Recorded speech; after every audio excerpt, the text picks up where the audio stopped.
सोनामुखी, हरड़, मुलेठी जैसी अनेक जड़ी बूटियां और हजारों वर्षों का प्राचीन आयुर्वेदिक ज्ञान इस एक बोतल में समाया हुआ है। कायम टैबलेट, आपकी खुशियों का साथी। भगवा धारण कर जब सीएम योगी आदित्यनाथ ने जापान की धरती पर कदम रखा तो उनका ऐसा स्वागत हुआ जिसे देखकर हर कोई हैरान रह गया। सिंगापुर से टोक्यो पहुंचे सीएम योगी चेहरे पर मुस्कान के साथ आगे कदम बढ़ाते गए और दिग्गज उनके स्वागत में आगे आते गए। लेकिन इस भीड़ में एक बच्ची ने सबका ध्यान अपनी तरफ खींच लिया और खुद सीएम योगी इस बच्ची के साथ तस्वीर खिंचवाए बिना रह नहीं सके। आप इन तस्वीरों में देख सकते हैं कि एक बच्ची सीएम योगी के साथ खड़ी है और उसने सीएम योगी का भव्य स्वागत माथे पर तिलक लगाकर किया। ये बच्ची भारतीय समुदाय से ताल्लुक रखती है। इस भव्य स्वागत के बाद सीएम योगी ने भी इन तस्वीरों को साझा किया और लिखा कि उगते सूरज की नवोन्मेषी भूमि को प्रभु श्री राम की पावन धारा के आदित्य का नमस्कार।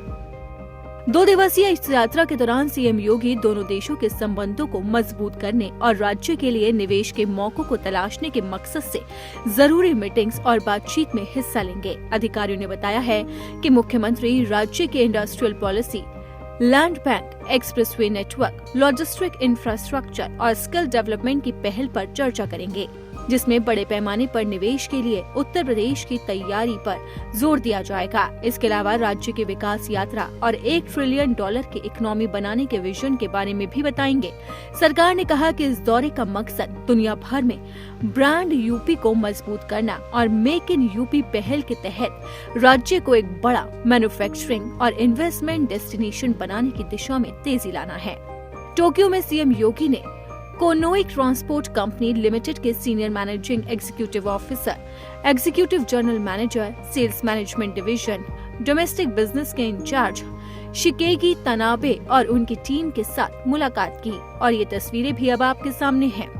इस मुलाकात के बाद मुख्यमंत्री योगी आदित्यनाथ ने कहा कि उत्तर प्रदेश सूर्य वंश के राजा भगवान राम की जन्मभूमि और भगवान बुद्ध की पवित्र भूमि है।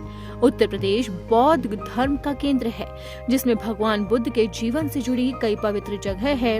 उत्तर प्रदेश में कई मौके हैं और पिछले 9 सालों में सरकार की अलग अलग पॉलिसी के नतीजे साफ है। उत्तर प्रदेश ने खुद को देश में आर्थिक रूप से सबसे तेजी से बढ़ने वाले राज्यों में से एक के तौर पर स्थापित किया है। इसी के साथ ही सीएम योगी ने दिग्गजों को उत्तर प्रदेश में निवेश के लिए निमंत्रण भी दिया। अब मुख्यमंत्री योगी आदित्यनाथ सिंगापुर के बाद जापान दौरे पर पहुंचे हैं, जहां वो लगातार मुलाकात कर रहे हैं। तो अब देखना होगा कि आखिरकार जापान की धरती से सीएम योगी आदित्यनाथ उत्तर प्रदेश के लिए क्या क्या सौगात लाते हैं।